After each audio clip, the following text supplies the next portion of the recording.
was born in Madobi local government of Kano State, and I started my primary education in Kwankwaso, and those days we had boarding primary schools. We had 3 of them in the old Kano State, Kano and Jigawa, in Dambata, Rano and Gwarzo, and I attended the Gwarzo boarding primary school, and from there I proceeded to craft school in Wudil, and thereafter to technical school in Kano, and from there I went to Kaduna Polytechnic for my OND and higher national diploma. And after service in 1981, I proceeded to the UK, where I attended various courses in universities, polytechnic, and of course other training institutes. I was in the Middlesex Polytechnic, I was in Loughborough University of Science and Technology, I was in Nottingham University in the UK, and later I proceeded to India, in Sharda University, and that's when I had all my qualifications, my master's degree, my PhD, my other professional certificates, all in civil engineering, and I specialized in water engineering. After my technical school education, I joined RECA, Water Resources and Engineering Construction, in 1975, and it was through that ministry or agency that I had most of these studies. And in 1991, when I came back from the UK, I decided to join politics. And within a year, that's in 1992, I was elected member of the House of Reps, and of course elected as Deputy Speaker of the House of Reps during the SDP days. And that was when I started politics at this level, and that is exactly 30 years now. From 1992 to this 2022, it's exactly 30 years. So I have been in this game, and mainly here, except for the 8 years I was governor in Kano. I was always here at national level. And that's why I am so happy that I had contacts so many people during my days as Deputy Speaker of the House of Reps, and therefore one of the presiding officers in the National Assembly. I had friends from all over the country. That time we were 593. And that was why when I was elected as a delegate to the Constitutional Conference in 1994, we made the point that based on my personal experience and of course other people's experience, the over 590 members were unwieldy, and therefore we reduced the number to 360. That was in our draft, and that was exactly what was approved and what is in the Nigerian Constitution today. And I was in the NDDC. It's very sad that we have an institution like that, and their main job is to siphon the state resources instead of helping the Niger Delta itself. And I think it's one of the agencies that any federal government, responsible federal government, has to keep their eyes on it. You go there, the poor in the Niger Delta is not any different from the poor anywhere in this country. You go to their villages, you see people suffering, whereas in Port Harcourt, you have people collecting billions, if not trillions of naira for their own use. All these are some of the problems that we have in this country. In addition to that, of course, you are aware that I was Minister of Defense during the second term of President Obasanjo. We have done so much, especially in the area of ensuring the stability of democracy. It was the work of President Obasanjo and those of us who had opportunity to advise him that up till today we are enjoying this democracy. We have laid a solid foundation, making it extremely difficult, if not impossible, for anybody in khaki to come out and overthrow the government of this country. Despite all what has been done, especially in the last few years, you find the democracy, good or bad, is still there. So we have done many things over the years. Of course, I was a civil servant, as I told you, in RECA, Water Resources and Engineering Construction Agency, for 70 years. And I've all spent my working life in various construction sites in Kano. And here we are, 30 years, working, ensuring that we have good democracy and good government in this country. And I'm happy to say that in 1998, I was part of the formation of the PDP. And there and then, in 1999, I was governor of Kano State for 4 years. And I lost the election in 2003 and then appointed Minister of Defense. Today, I'm happy to say that I contested 16 elections personally in 30 years. I won 13. I lost 3. One was when I was governor, wanting to go back for second term in 2003. One was in Lagos. I had primary election with Buhari, Atiku, Rochas, and the late Inda Isaiah. And I was opportunity to be number 2 at that particular time. The third one was the one in Port Harcourt in 2019, where I lost to Atiku. In 2019, the party PDP then was actually interested in my contest, at least to become a senator. I wasn't interested because I realized that so many things were wrong in this country. And therefore, it was me and many other people who think like me that are in the better position to come out and bring positive changes. Not the sort of changes that we brought in 2015. I was disappointed with that. Many people are disappointed across the country with that change. And therefore, we thought there was need for another change. And that was why before the 2019 election, I left APC to PDP, where I was opportune to form. And also even the APC itself, I was opportune to be part of it right from the beginning. It was only when we officially decamped from PDP to APC in 2014 that people knew we were there. But all along, we realized PDP had issues, and therefore we were at the background working for the formation of APC. So we are happy with the PDP initially. Even when the formation of PDP was done in 1998 purely to kick out the military. We began to see some differences between us, ideological differences, and it was very obvious towards the 2011 and 15 election. And that's why we had to go to APC. APC, they said change. We thought it's positive change, and we realized there is nothing really positive change. In fact, today, people of PDP believe that they were bad, but APC was very bad. So the election of 2023, in their opinion, was between bad and very bad, and therefore they feel they could win the election. And that's why you see so many aspirants in PDP, everybody is struggling to get the ticket.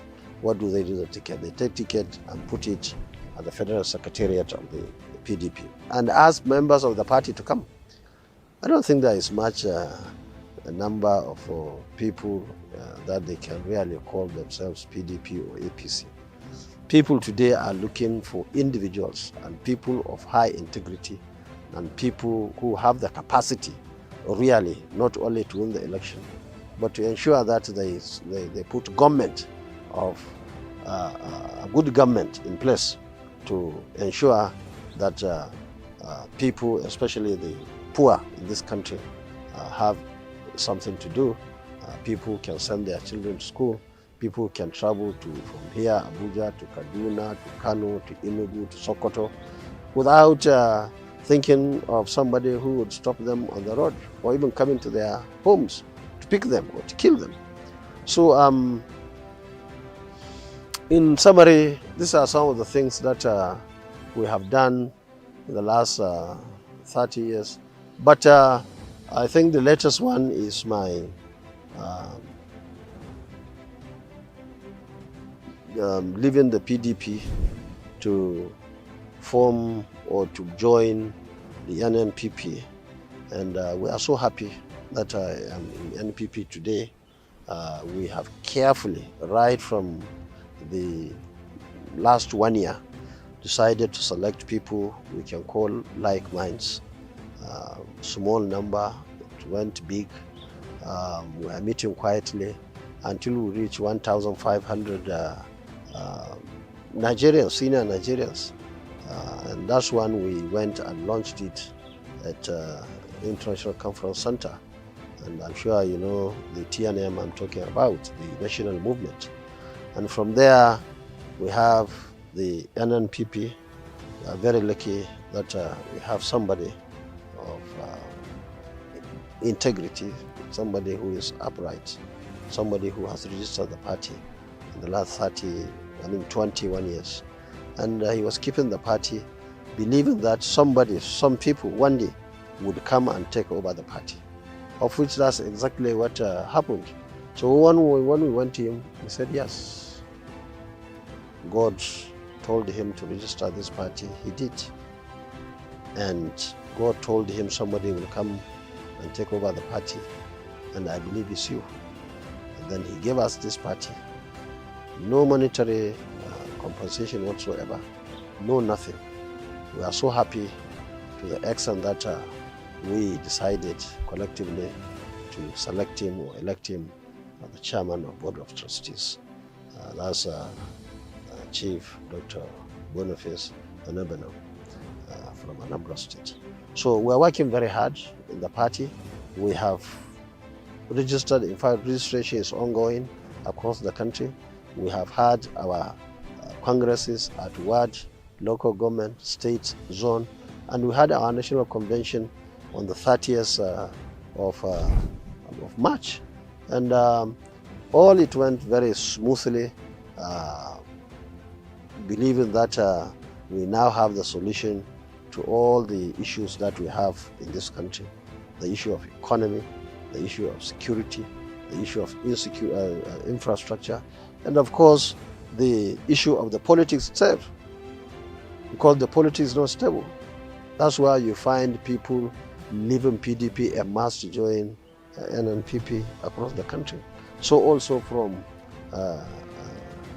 APC to NNPP, and I'm sure that will continue. We'll reach climax, I believe, of people coming when these parties decide to do their primary elections. Because there will not be fairness, there will not be justice, and people are looking for all those things. When they don't get it, then we have to go elsewhere, and that elsewhere is NNPP. Not only that, there is an issue now on the ground. Those who believe in the status quo, those who believe that Nigeria is well now, is good to continue like that. These are the people who remain in PDP and the APC. And people who believe in positive change, who don't agree with this status quo. I don't agree with it.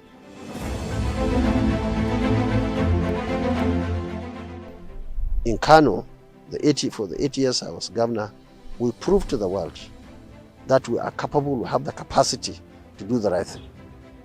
Ranging from managing the resources of the state. For 8 years I was governor. All what we have done in terms of projects and programs, I never borrowed 1 naira from anybody, from any bank, be it local or international. We never borrowed anything. We only use our internally generated revenue and whatever we had from federation account. And in addition to that, we paid all the debts that we inherited in 1999. And all the debts for 8 years that I left Kano, the debt, hundreds of millions of US dollars that were being borrowed by my successor, and we paid all that money. In 2003, when I was living, I left zero debt. Even when I inherited piles of debts. The same thing was 2015 when I was going. We paid everything. In fact, we followed those creditors to get out of the signed and agreed loans that were given to Kano. So that's management of resources. That's in addition to the 2 universities we established in 2001, Kano University of Science and Technology, the Northwest University that we established in 2012, and 26 institutes that we established in Kano State to cater for the young men and women in various areas. That was in addition to free education from primary to university, free good quality education, some locally, some we sponsored thousands and thousands to go abroad. We sent thousands to 14 countries of the world, from the UK to US to France to China, everywhere you can think of, thousands of them in all areas.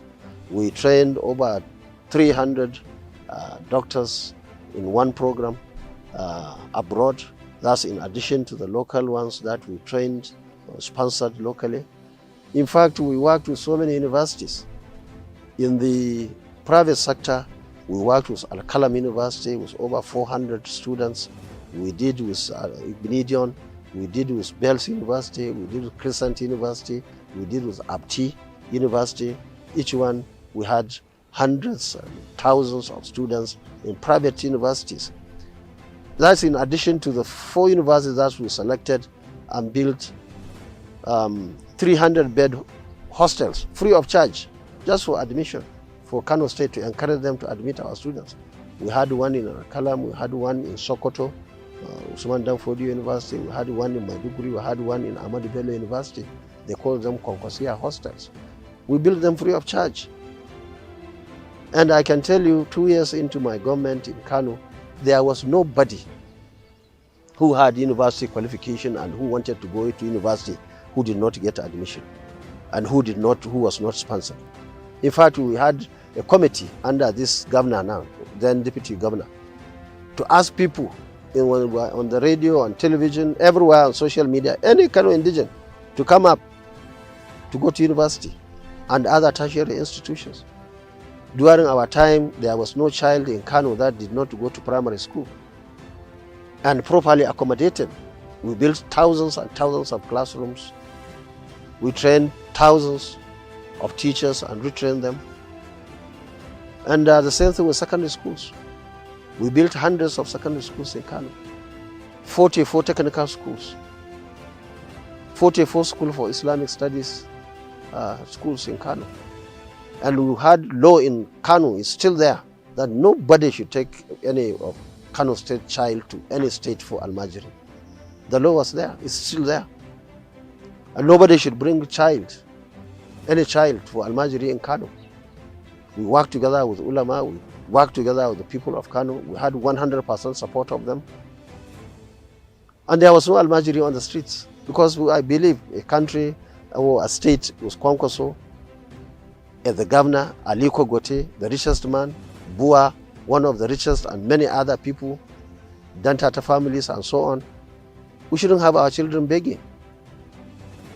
And we worked on that, and it worked very well. It was only when I left that things began to change. But I can tell you, going by the experiences that I have, Nigerians are good people. All what we need is good government. It's unfortunate today that people are being attacked in their homes and the roads, markets, and so on. And I think that's why we have NNPP. So at this point, I want to appeal to Nigerians to go and register with NNPP, to go and register with INEC, to have their voters card, so that they can vote the right people. Even if you are not convinced with NNPP or Kwankwaso now, please go and register. I believe we have enough time. More facts will be coming, because on the 23rd of June, every party would have taken its own candidates.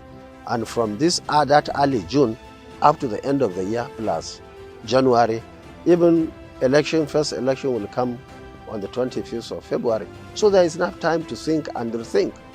So I want to appeal to everybody now to go out there and make sure that people are registered. Now, you see, when we were children in the school, I registered in primary school in 1962. That's when I joined primary. And my village is along the railway station. And we had papers, especially the Hausa paper, we call it Gaskiya Tafi Kobo, which was being published in Zaria. And Gaskiya Tafi Kobo would always come through my village before it even goes to Kano. And our teachers, very high quality people, always buying papers for us to read. Even in primary 3, primary 4, we are reading papers.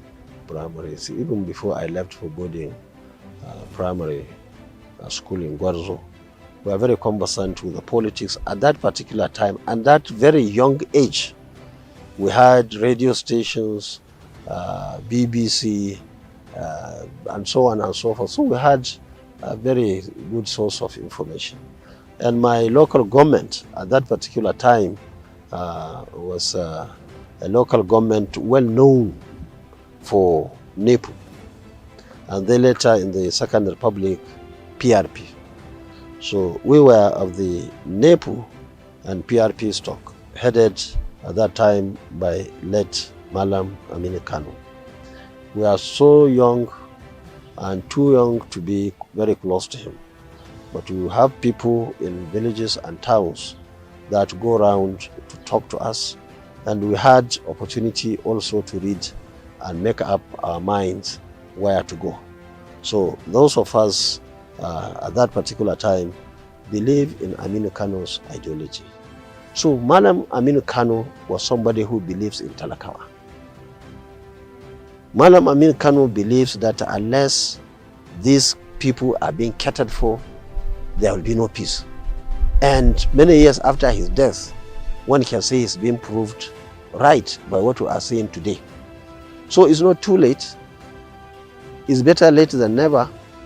I'm sure if Aminu Kano were alive, he will be the leader of this, our NNPP, because we are doing exactly what he believes in. In my opinion, is that governments over the years abandoned certain groups of people. The farmers were abandoned. Whatever the achievements that we had from 1960 to date was far away from the farmers. The farmers in my village and elsewhere in northern Nigeria and even in the south are still using the horse, catalysis and all sorts of old and traditional things. People are not even well promoted to use animals that we see somewhere and in some parts even here. I'm not talking of even tractors. In the 60s and 70s, we had so many combined harvesters in Kano, purchased by governments. But now the abandoned are just there. I'm sure we have zero in Kano and elsewhere in this part of the country, except for a few farmers now that are strong enough to buy it for themselves. So the same thing with herders. Nobody is talking about them. In those days, they have grazing areas, they have cattle routes, they have hospitals for the Fulanis or herders and cattle. Nobody is talking about it now. So you have cattle, and most of these cattle are being owned by even people in the towns and villages, are not even owned by the Fulanis or the herders themselves. You cannot go out from here to there without Fulani or cattle really grazing on somebody's farm. And that's why you have crisis. We moved forward, some people are backwards. And these are the people, the herders, the farmers, that are now mainly taking arms, especially in the northwest and north central. In the northeast, it's the same thing, because the children of the poor that they send for this Islamic education or al-Majiri, now they find themselves in a mess. Somebody with 2-3 wives, with 20-30 children will just pick 4 and send the remaining to what we call East. East means Yobe, Borno and other places there. And they go there, no father, no mother, and they are being indoctrinated by other people who are pursuing their own agenda. They realize that the mother did nothing to them. The same thing with the father, or relations, or people from their own part of the country. They are ready to kill anybody, even themselves, because there's no investment. The food they eat is what somebody is throwing away. The clothes they put is somebody's clothes that is throwing away, or shoes or something like that.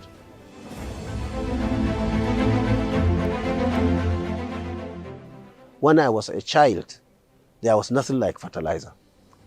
I was alive when fertilizer was introduced in northern Nigeria, but we had crops long before my grandparents. They are planting it using local manure. When it came, it was even free. They are bringing it to my father in my district to distribute. But now they are being introduced, these things. If you go and plant maize now without putting that element of fertilizer, you're just wasting your time. You just come up like this, you see it flowering, before you know it, it's dead, it's finished. So there must be fertilizer. The cost is so exorbitant, and things cannot continue like that. Now farmers, nobody wants to go and be doing what my grandparents have done, working manually as laborers in the, and that's why our children are not going for farming. No value addition in terms of technology.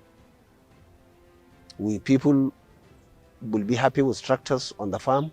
If they cannot get that, maybe use animals so that they can double or triple their own output, and so on and so forth. People want to go to schools. People want to do what everybody is doing. We are all human beings. Only that one can argue that this one comes from this family today, or the other one comes from the other family. But we are all human beings. If somebody slaps you or any other person, you'll feel it. But leaders don't understand that. Now, unless you go and cater, give hope to people, give jobs to young men and women.